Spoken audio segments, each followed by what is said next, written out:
రెక్కలు తొడిగిన గువ్వను నేనై దిక్కులు అన్నీ వెతికాను. దివిలో తారలు నా కన్నులుగా భువినంతా గాలించాను.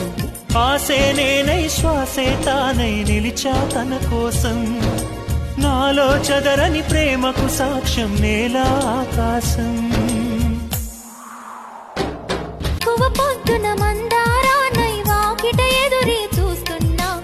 పాపిట దిద్దిన సింధూరానికి పరమార్థంలా మిగిలున్నా. జగములు ఏలే జానకి రాముని సగమే నేనమ్మా. జతగా తానే కలిసే వరకు బతికేసిలనమ్మా. హృదయమనే ఈ కోవెలలో తన రూపే ప్రతిమై ఉందని. ఆమని కయ్యల కోయిలలానే తనకై చూస్తున్నానని. నువ్వైనా కబురందించాలి చల్లని చిరుగాలి.